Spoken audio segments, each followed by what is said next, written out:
आप सभी स्टूडेंट। तो आज की इस वीडियो में मैं आप सभी बच्चों को बीबीएम की यूनिवर्सिटी में एफ और यूपी सेमेस्टर 6 सेशन 22-26 आप सभी बच्चों का 29 जुलाई का पेपर है।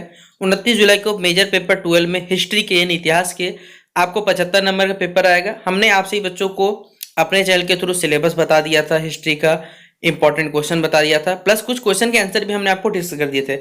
अगर आप सभी बच्चे उन वीडियोस को देख लेते हैं, प्लस आज के इस वीडियो में मैं आप सभी बच्चों को मोस्ट इंपॉर्टेंट क्वेश्चन बता रहा हूं, इनको सिलेक्टेड क्वेश्चन कहिए या important question, very very important question कह सकते हैं। ये अगर आप लोग पढ़ के जाइएगा तो पूरा का पूरा पेपर आप लोग को बहुत बेहतरीन जाएगा।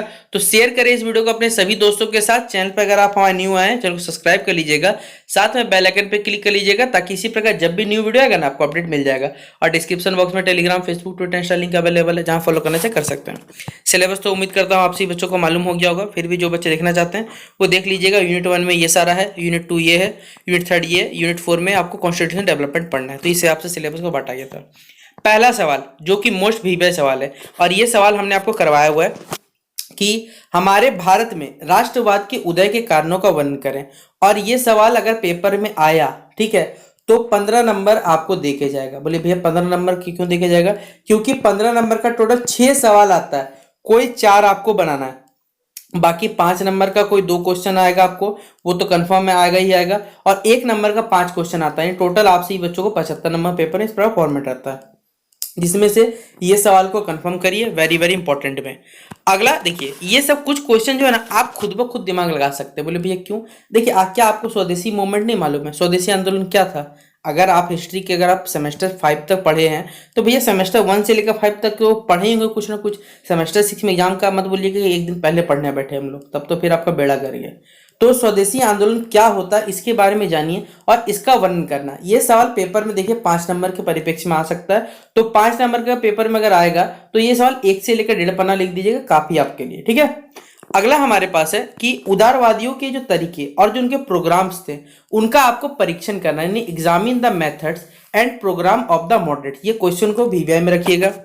अगला देखिए, जो एक्सट्रीमिस्ट मूवमेंट थे, जो उग्रवादी आंदोलन थे, उनके उदय के क्या कारण थे, इन सभी चीजों का वर्णन करना है। तो इसे भी मोस्ट इंपॉर्टेंट क्वेश्चन रखना है। हमने आपको देखिए जो जो सवाल पढ़ा दिया उसको एक्स्ट्रा उसको आप लोग सुन लीजिएगा ना, तो आपको खुद ब खुद स्वतः ही याद हो जाएगा। जैसे हमने बंगाल की विभाजन के बारे में बताया कि एक करजन या दुर्जन नाम का आदमी था, ठीक है, करजन नाम था नहीं दुर्जन पढ़ते थे। जैसे जैसे आपको मालूम है जलियांवाला बाग हत्याकांड, ठीक है, उसमें था कौन? डायर था, लेकिन हम उसको कायर बोलते हैं, ठीक है। उसी प्रकार यहाँ पर क्या था? करजन था, लेकिन ये दुर्जन के हिसाब से काम करता था। तो बंगाल विभाजन के कारण क्या थे और साथ साथ बंगाल विभाजन अगर हुआ तो उसके क्या प्रभाव पड़े, अंग्रेजों का चाल उल्टा क्यों पड़ा, इसके पीछे हमें बताना पड़ेगा राज, ठीक है। तो ये क्वेश्चन वेरी वेरी इंपॉर्टेंट है।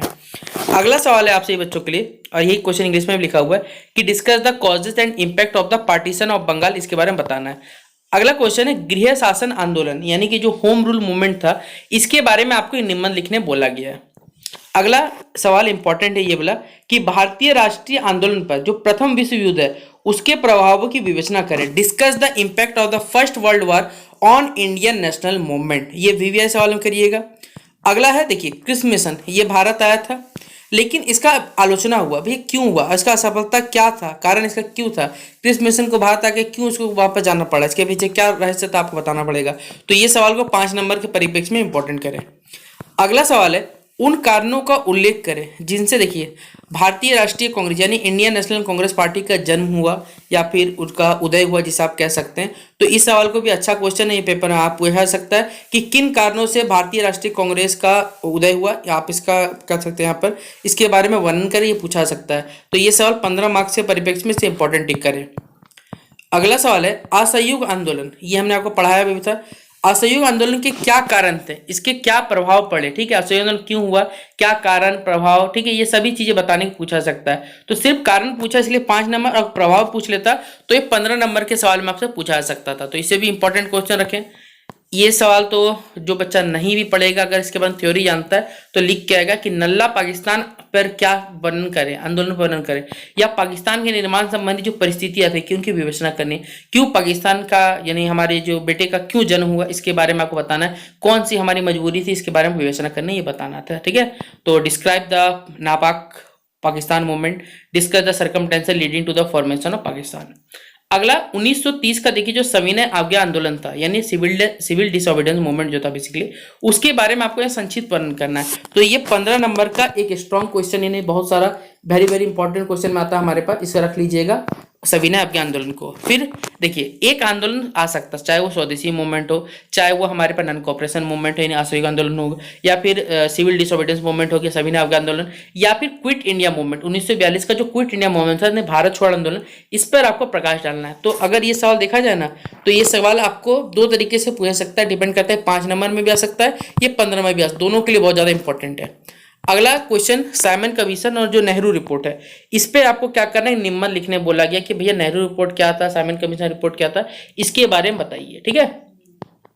अगला जैसे हमने आपको पढ़ाया हुआ था बंगाल विभाजन, इसमें पूछा है भारत के विभाजन के पीछे क्या कारण थे, और यही सवाल में अगर प्रभाव जुड़ जाएगा तो ये सवाल आपको 15 नंबर में पूछा जाएगा कि भारत विभाजन के क्या कारण थे जिनमें से भारत का विभाजन हुआ, और साथ ही साथ क्या प्रभाव हुआ इसके विभाजन के कारण, यह बताना है। फिर अगला सवाल है भारतीय स्वतंत्रता संग्राम में जो नेताजी सुभाष चंद्र बोस जी का योगदान था उसका आपको मूल्यांकन करना है, यानी discuss the role of Subhash Chandra Bose in the freedom struggle. फिर कैबिनेट मिशन पर एक निबंध लिखिए, एक सवाल आएगा कैबिनेट मिशन से। 1947 का देखिए जो स्वतंत्रता अधिनियम एक्ट था उसके बारे में आपको बताना है, ये इंपॉर्टेंट क्वेश्चन है। और एक 1919 का मॉन्टेग्यू चेम्सफोर्ड जो सुधार था, ठीक है, मॉन्टेग्यू चेम्सफोर्ड रिफॉर्म जो थे 1919 का, इसके बारे में आपको डिस्कस करना बोला जाएगा, तो ये भी इंपॉर्टेंट क्वेश्चन में आता है। अब देखिए यहाँ पर क्या है, सारे के सारे यूनिट के इंपॉर्टेंट क्वेश्चन एक ही बार में बता रहा हूँ, ठीक है, एक ही बार बता, अलग अलग करके बता। जैसे यूनिट 1 आपका सिलेबस है, तो उसमें देखिए क्या पहले राष्ट्रवाद से जुड़ा हुआ सवाल एकदम पक्का पूछा जाएगा कि राष्ट्रवाद के उदय के क्या कारण थे और उसके प्रभावों की चर्चा करें। राष्ट्रीय कांग्रेस का हमने बताया कि एक प्रकार से उनका जन्म कैसे हो, इसी चीज में उनकी राजनीतिक धारा और उनकी जो संगठन की भूमिका, ये सभी चीज क्लियर हो जाएगा। नरमपंथी दल और गर्मपंथी दल की दोनों की देखिए नीतियां हो गया, कार्यक्रम होगी, उपलब्धियों की तुलना करना है। फिर हमने आपको पढ़ा दिया बंगाल विभाजन, बताया स्वदेशी आंदोलन, क्रांतिकारी आंदोलन 1900। देखिए एक अच्छा क्वेश्चन ये ला सकता है कि 1907 का जो सूरत कांग्रेस अधिवेशन विभाजन हुआ था वो क्यों हुआ, ये हमें बताना है। और 1916 का जो लखनऊ समझौता हुआ था, लखनऊ जो समझौता हुआ था हमारे पास, इसमें किस प्रकार ये राष्ट्रीय आंदोलन के लिए महत्वपूर्ण मोड़ था, ये हमें बताना यूनिट 1 में। यूनिट 2 में हमने तो होम रूल पहले पढ़ा दिया था आपको कि बताना है, लेकिन इसमें एक क्वेश्चन जोड़ दिया गया कि इसमें जो माफ करिएगा, बाल गंगाधर तिलक और एनी बेसेंट जी की भूमिका पर चर्चा करनी है। फिर हमारे पास अगला क्वेश्चन है प्रथम विश्व युद्ध का हमारे भारतीय स्वतंत्रता आंदोलन पर क्या प्रभाव पड़ा, यह बताना। तो क्वेश्चन नंबर 2 भी इंपॉर्टेंट है। फिर गांधी जी की विचारधारा पे सिद्धांतों प्रकाश डालना, तो 5 नंबर के लिए इंपॉर्टेंट है। एक यहाँ से देखिए परिभाषा के रूप में आ सकता है, या फिर इनके बारे में बताने बोला सकता है कि आप इनके बारे में इनकी परिभाषा बताए, सिर्फ परिभाषा बोल रहे हैं, इन पर टिप्पणी करें। रोलेक्ट एक्ट हो गया, खिलाफत आंदोलन हो गया, असहयोग आंदोलन या क्विट इंडिया मूवमेंट आ गया हमारे पे, सभी से पूछा सकता है। सविनय हो गया, भारत हो गया, ठीक है। फिर अगला सवाल है हमारे पास ये जो समाजवादी और जो वामपंथी विचारधारा है, ठीक है, एक्सट्रीमिस्ट और जो सोशलिस्ट जो हमारे पास विचारधारा, उस पर विकास पर बताना है हमारे पास। फिर अगला सवाल है हमारे पास ये बोला गांधी इरविन समझौता, गांधी इरविन पैक्ट, और इसका क्या इफेक्ट था, हमें ये बताना है। यूनिट 3 में देखिए हमारे पास नेताजी सुभाष चंद्र बोस जी का योगदान बताना है हमारे पास, उनका भारतीय राष्ट्रीय सेना में क्या योगदान है, और नौसैनिक विद्रोह जो 1946 का था उसके बारे में बताना है आपको, और भारत का विभाजन तो हमने आपको पढ़ा ही दिया।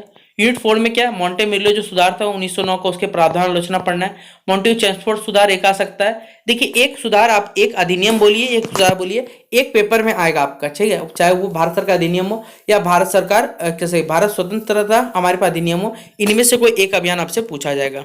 अब यहाँ पर कुछ क्वेश्चन के आंसर भी हमने आपको सॉल्व कर बताए हुए थे, अगर आपने हमारे सारे वीडियोस को देखा हुआ है तो 75 में 75 अपना कंफर्म समझ लीजिएगा। तो चैनल पे अगर मैं सही हूँ तो 4 वीडियोस मेरे पे हिस्ट्री के बने हुए, सारे के साथ देख डालिए और 75 नंबर कंफर्म कर लिए। तो शेयर करें इस वीडियो को अपने सभी दोस्तों के साथ। बाकी बेस्ट एग्जामिनेशन के लिए मिलते हैं नेक्स्ट वीडियो पे, तब तक के लिए जय हिंद और जय भारत।